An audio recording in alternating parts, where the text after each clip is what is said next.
अनंत श्री परम विभूषित परमाराध्य संत सद्गुरु महाराज के पावन कमल चरणों में बारंबार नमन।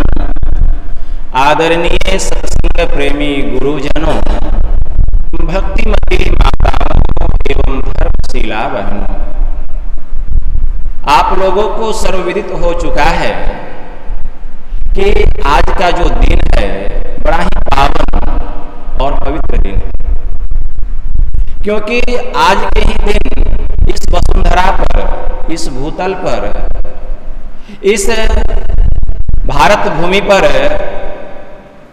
जगत गुरु वेद व्यास जी महाराज का अवतरण हुआ था।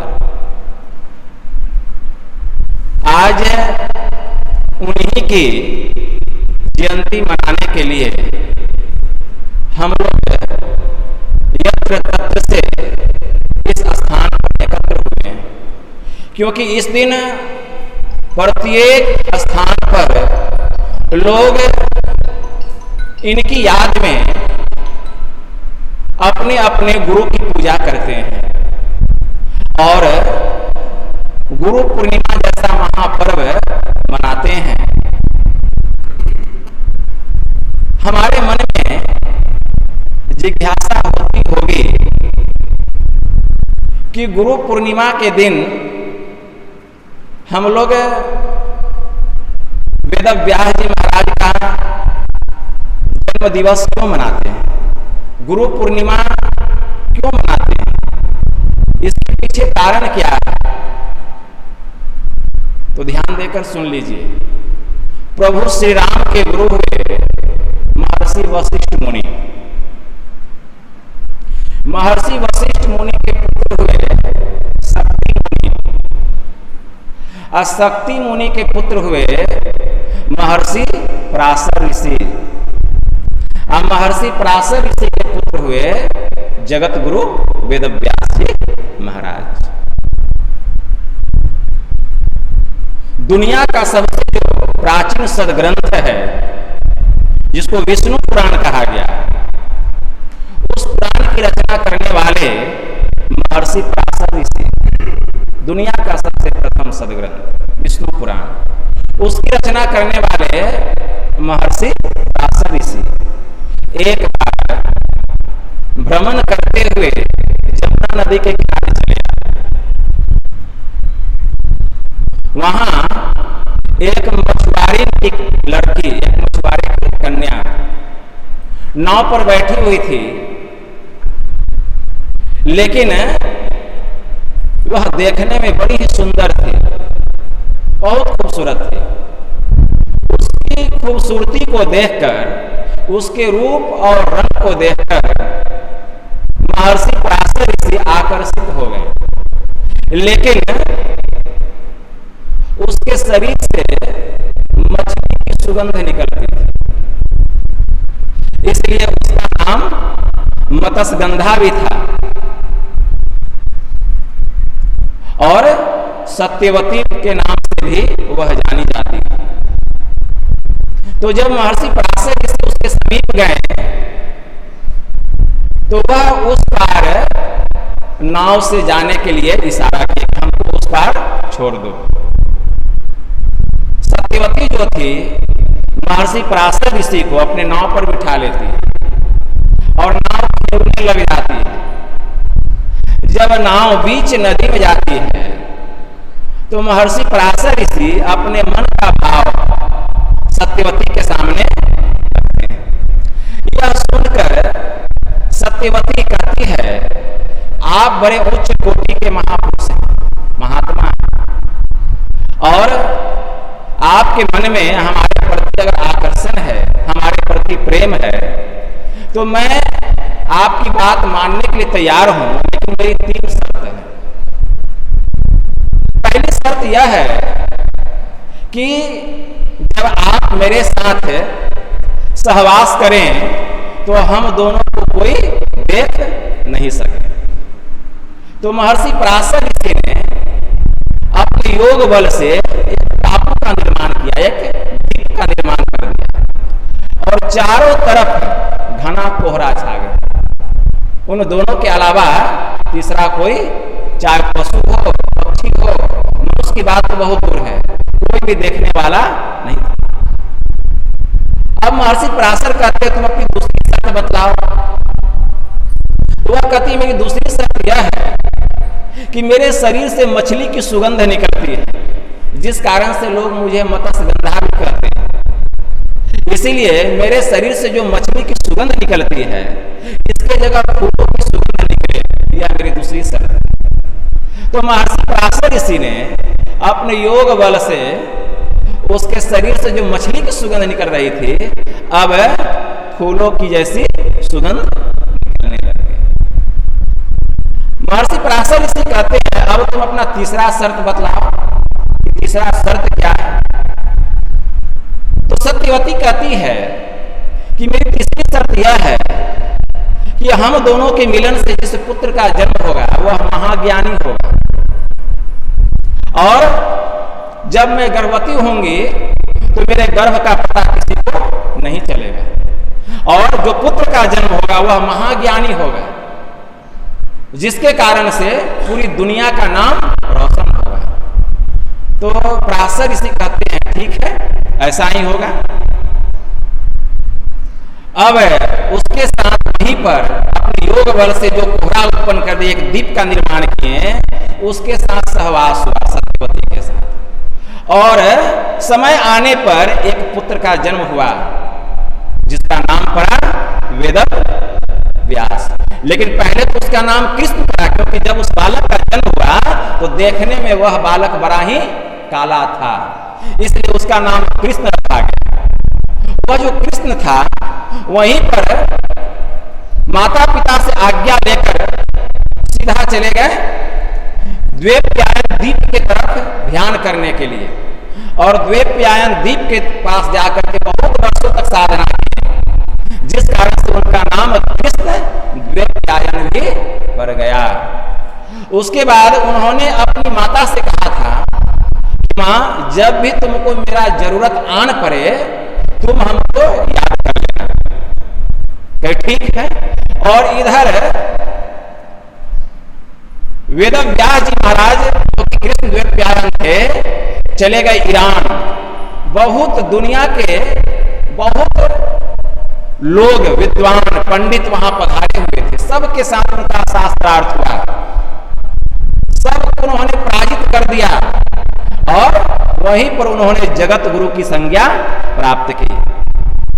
उन्होंने वेदों को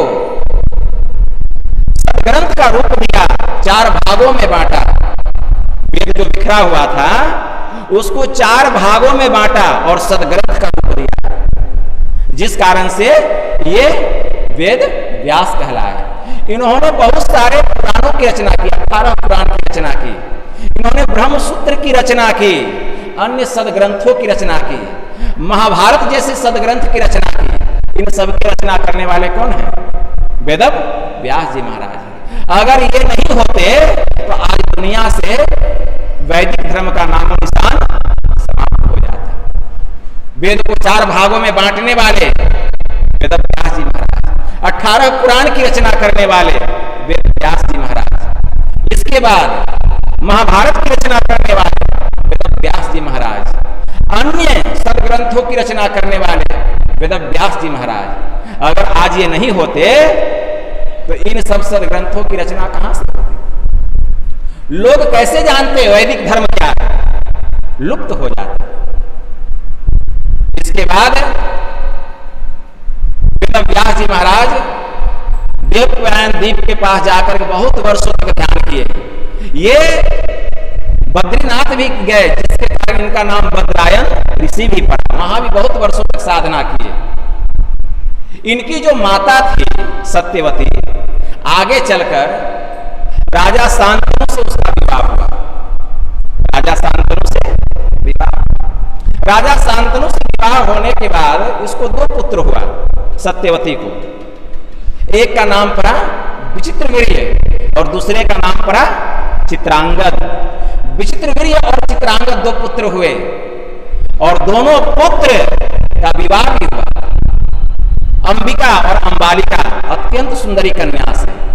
लेकिन युद्ध में दोनों पुत्र मारे गए, दोनों पुत्र मारे गए, एक भी संतान नहीं हुआ। दोनों पुत्र मारे गए, एक भी संतान नहीं हुआ। जब एक भी संतान नहीं हुआ तो राजा शांतनु और महारानी सत्यवती के दोनों पुत्र चित्रवीर्य और चित्रांगद जब मारे गए, एक भी संतान नहीं हुआ, तो महारानी सत्यवती को चिंता हुई और इनका एक पुत्र था जिसका नाम था भीष्म, जो कि गंगा के पुत्र थे। इनके पिता थे महाराज शांतनु और गंगा इनकी पत्नी थी पहली, और गंगा के पुत्र थे भीष्म। भीष्म ने प्रतिज्ञा किया था। क्यों प्रतिज्ञा किया था? इसके पीछे भी कारण है। जब महाराज शांतनु सत्यवती के रूप रंग से प्रभावित हो गए, आकर्षित हो गए और इससे विवाह करना चाहते थे, तो सत्यवती ने वचन दिया था, इनसे संकल्प कि मैं आपसे विवाह अवश्य करूंगी, लेकिन आप वचन दीजिए कि मेरा ही पुत्र इस नदी का उत्तराधिकारी बनेगा, भीष्म नहीं बनेगा। लेकिन महाराज शांतनु ने यह बात स्वीकार नहीं किया। ये बीमार पड़ गए, उस समय भीष्म बड़े थे, चिंता हो गई कि हमारे पिताजी बीमार क्यों रहते हैं। पता चल गया, उस मछुआरे के घर गए जिसकी लड़की थी सत्यवती मत्स्यगंधा, और उस मछुआरे के घर जाकर के सत्यवती से मिले, चरणों में गिर गए, कहें कि आप मेरे पिताजी से विवाह कर लीजिए, आप चिंता नहीं कीजिए, मैं वचन देता हूं कि मैं उसका उत्तराधिकारी नहीं बनूंगा, जो आपका पुत्र होगा वही उस राजगद्दी का उत्तराधिकारी बनेगा। इतना ही नहीं, मैं यह भी संकल्प करता हूं कि मैं जीवन भर ब्रह्मचर्य व्रत का पालन करूंगा, मैं विवाह नहीं करूंगा। भीष्म ने यह सत्य प्रतिज्ञा लिया। तब वह जो सत्यवती थी महाराज शांतनु से विवाह, अब विवाह की तो दो पुत्र भी हुआ, दोनों पुत्र युद्ध में मारा गया। विवाह भी हुआ था दोनों पुत्र का, अंबिका और अंबालिका नाम की कन्या से, लेकिन एक भी औलाद नहीं हुआ। अब क्या होगा? दोनों पुत्र भी नहीं है। मनुस्मृति में नियोग की प्रथा का प्रचलन किया गया। मनुस्मृति में नियोग की प्रथा में यह प्रचलन बतलाया गया है कि अगर किसी को संतान नहीं होता है, किसी को संतान नहीं होता है, या अकाल वश मृत्यु हो जाती है, किसी पुरुष की मृत्यु हो जाती है, या उसको संतान नहीं होता है, तो नियोग मतलब अन्य पुरुषों से वह संतान उत्पत्ति किया जा सकता है। यह है नियोग का प्रचलन। मनुस्मृति में यह आया। यह भाव लेकर के महारानी सत्यवती जो थी वह भीष्म के पास गई और भीष्म के पास जाकर के कही, जबकि भीष्म बड़े थे, भीष्म बड़े थे, भीष्म के पास जाकर के कहती है कि भीष्म तुम ही अंबिका और अंबालिका के साथ में तुम ही नियोग की क्रिया अपनाओ, और नहीं तो यह वंश कैसे चलेगा, सब समाप्त हो जाएगा। लेकिन भीष्म पितामह ने यह स्वीकार नहीं किया, माता की बात को मानने से इनकार कर दिया और कहा कि मैंने संकल्प ले लिया है कि मैं जीवन भर ब्रह्मचर्य व्रत का पालन करूंगा। अब क्या होगा? उत्तराधिकारी कौन होगा? इतना बड़ा राजपाट, धन दौलत, अब तो वंश ही समाप्त हो जाएगा। अब सत्यवती को अपने पुत्र की याद आई। किसको? वेद व्यास जी महाराज। और अपने पुत्र को याद की। वेद व्यास जी महाराज ने कहा था कि माता जब कोई संकट में पड़ जाओगी तब तुम हमको याद कर लेना। भीष्म भी बड़े थे और वेद व्यास जी भी बड़े थे। जब अपने पुत्र को याद की तो वेद व्यास महाराज आते हैं, सब बात रखती है अपने पुत्र के पास। महारानी सत्यवती ऐसी ऐसी बात है, तुम्हारे दोनों भाई युद्ध में मारे गए, अब इसका क्या होगा? अब कुल ही समाप्त हो जाएगा, वंश ही समाप्त हो जाएगा। इसीलिए नियोग की क्रिया के द्वारा, नियोग की परंपरा के द्वारा अब तुम ही कुछ कर सकते हो। तो वेद व्यास जी महाराज ने अपनी माता की आज्ञा का पालन किया और माता की आज्ञा का पालन करके अंबिका और अंबालिका से क्या किया? सहवास किया, जिसके कारण पांडु और धृतराष्ट्र का जन्म हुआ। पांडु और धृतराष्ट्र का जन्म हुआ। पांडु और धृतराष्ट्र का जन्म, जब पांडु और धृतराष्ट्र का जन्म हो गया तो एक दासी भी थी, उस दासी के साथ भी संपर्क हुआ, जिससे विदुर का जन्म हुआ। विदुर जानते कितने नीतिवान थे, कितने ज्ञानी थे, विदुर जी का जन्म हुआ। तब जाकर के यह वंश परंपरा चला और वेदव्यास जी महाराज फिर चले गए ध्यान करने के लिए देवप्यायन द्वीप की तरफ। ऐसे महर्षि देवप्यायन जी महाराज, कृष्ण देवप्यायन जो कि वेदव्यास जी महाराज के नाम से प्रसिद्ध हुए, अगर आज यह नहीं होते तो न तो पांडु होते, न धृतराष्ट्र होते, और न ही यह धर्म होता, न वैदिक धर्म होता, सब चीज समाप्त हो जाता। जब द्वापर का अंत होने लग गया, जब द्वापर युग की समाप्ति होने लग गई, तब इनका अवतरण हुआ था। ऐसे उच्च कोटि के महान महर्षि वेदव्यास जी महाराज आषाढ़ के पूर्णिमा के दिन ही इस धरती पर, इस भूतल पर इनका अवतरण हुआ था।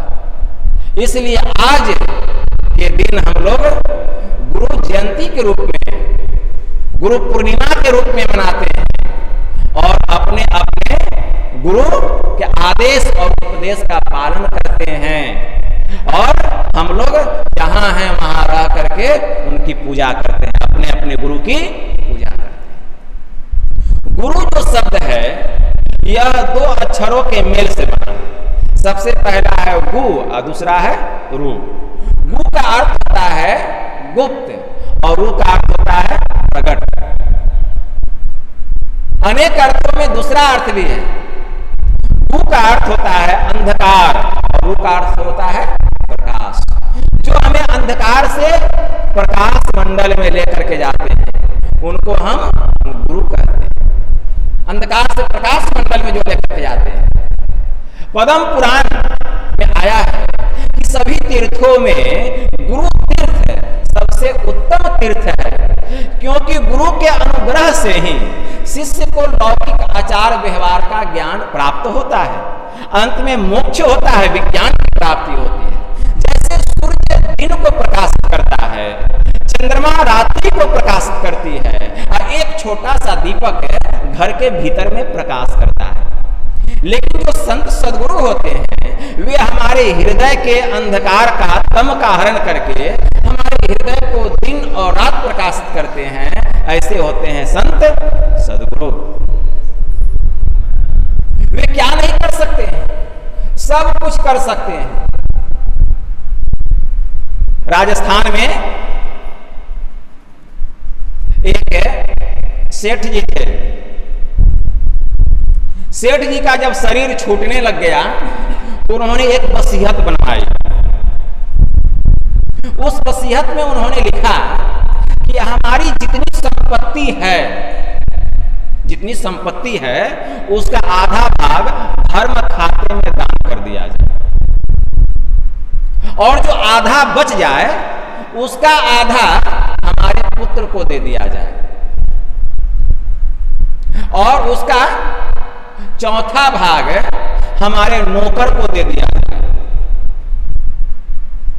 उसका जो बच जाए, और उसका पांचवा भाग हमारी नौकरानी को दे दिया जाए। यही वसीयत में लिखा हुआ था। जब सेठ जी की मृत्यु हो गई तो पुत्र आया, वसीयत को निकाला। मुनीम जी भी आए, देखते हैं कि उसमें लिखा हुआ है कि हमारी संपत्ति, जितनी संपत्ति है उसका आधा भाग धर्म खाते में दान कर दिया। तो सबसे पहले आधा भाग जो था वह धर्म खाते में दान कर दिया गया। अब जो आधा बच गया उस आधा का आधा पुत्र को दे दिया गया, उसका जो चौथा भाग था नौकर को दे दिया गया, और पांचवा भाग नौकरानी को दे दिया गया। इतना करने के बाद शेष 19 ऊंट बच गया, 19 ऊंट बच गया। अब 19 ऊंट का बंटवारा कैसे होगा? अब आधा उसमें से सेठ के पुत्र को देना है, चौथा भाग नौकर को देना है, पांचवा भाग नौकरानी को देना है। तो बंटवारा होगा कैसे? तो वहां के जो मुनीम थे उन्होंने और गांव के लोगों ने कहा कि देखिए सेठ के पुत्र से आप या तो 10 ऊंट ले लीजिए और आधे ऊंट का जो भाव होता है, जो दाम होता है, वह दे दीजिए,